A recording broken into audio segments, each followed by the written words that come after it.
Good morning. Welcome back to the Higher Grounds podcast. Pastor Matthew Tucker, pastor of the Gordon Heights Baptist Church, Concord, and this is another morning minute meditation.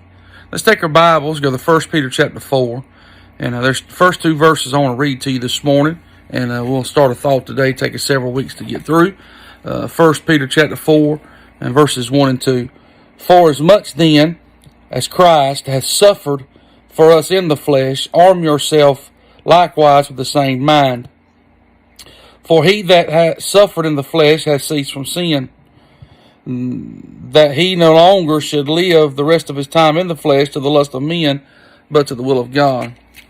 You study the book of 1 Peter, you get to chapter number 1 and verse 1, you see Peter is writing to these scattered strangers.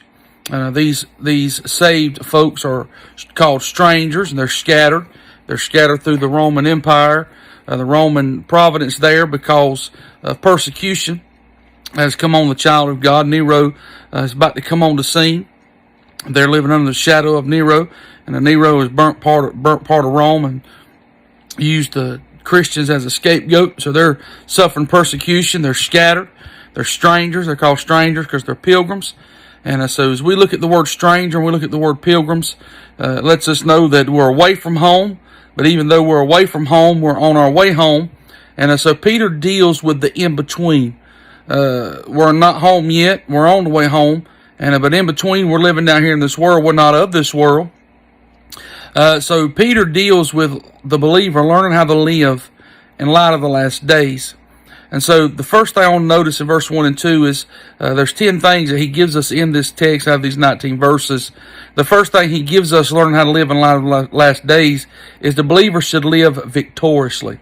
Now, Jesus did not die on the cross for you and I as believers to live a defeated Christian life. He wants us to be victoriously. He's given us the means for you and I to be victorious Christians. He didn't die on the cross for you and I to be defeated. He didn't die on the cross for you and I to continue living a life of sin, but that you and I can be saved and live in the will of God. The key to their text is the Bible says, arm yourself likewise with the same mind, the mind of Christ. The word arm is a military term, means to equip ourselves. So when we have the right equipment and the right education, the explanation is given to us in the text that we can live a victorious life. We don't have to be defeated down here in this world while we're on our way home. So I want you to think on those things this morning, on Peter's teaching the believer how to live in light of the last days. And the first thing he deals with in verse 1 and 2 is for you and I to live a victorious Christian life.